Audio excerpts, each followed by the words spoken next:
प्राचीन समय की बात है।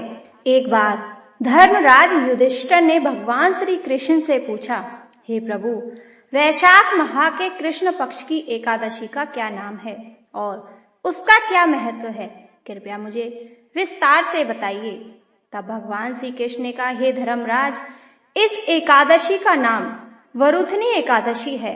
यह व्रत अत्यंत पुण्य देने वाला है और मनुष्य के सभी पापों का नाश करता है। जो भी इस व्रत को श्रद्धा और नियम से करता है, उसे इस लोक में सुख और समृद्धि तथा परलोक में मोक्ष की प्राप्ति होती है। भगवान श्री कृष्ण ने आगे कथा सुनाते हुए कहा, प्राचीन काल में नर्मदा नदी के तट पर माहिष्मति नाम की नगरी थी।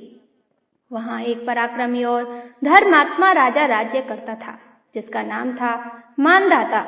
वह बहुत ही दानी, अत्यंतवादी, सत्यवादी और प्रजा का पालन करने वाला था। उसकी कीर्ति दूर दूर तक फैली हुई थी। एक दिन राजा मानधाता वन में तपस्या करने के लिए गया। वह घोर तप में लीन हो गया। एक दिन अचानक एक भयानक जंगली भालू वहां आ गया। वह बहुत भूखा था और उसने राजा पर हमला कर दिया। भालू ने राजा का पैर पकड़कर उसे घसीटना शुरू कर दिया।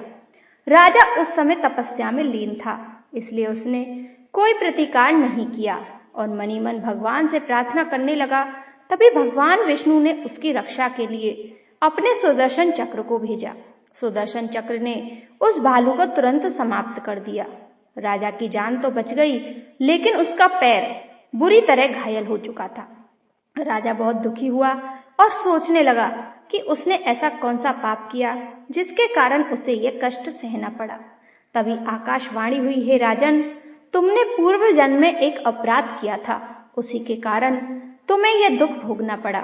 लेकिन यदि तुम वैशाख कृष्ण पक्ष की वरुथनी एकादशी का व्रत विधि विधान से करोगे तो तुम्हारे सभी पाप नष्ट हो जाएंगे और तुम्हारा शरीर पुनः पूर्ण हो जाएगा।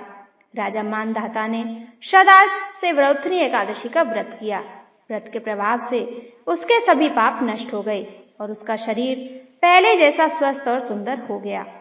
भगवान श्री कृष्ण ने कहा, युधिष्ठिर, जो व्यक्ति इस एकादशी का व्रत करता है, उसे हजारों वर्षों की तपस्या और दान के समान फल प्राप्त होता है। यह व्रत मनुष्य को दुर्भाग्य से बचाता है और जीवन में सुख शांति प्रदान करता है। यह व्रत सभी पापों का नाश करता है, धन, सुख और समृद्धि की प्राप्ति करता है, दुर्भाग्य दूर करता है, मोक्ष का मार्ग दिखाता है। दशमी के दिन सात्विक भोजन करे, एकादशी के दिन व्रत रखे और भगवान विष्णु की पूजा करे, द्वादशी के दिन व्रत का पारण करे। जो भी श्रद्धा से इस व्रत को सुनता या पढ़ता है, उसके जीवन में सुख, शांति और समृद्धि का वास होता है। बोलो जय श्री हरि विष्णु।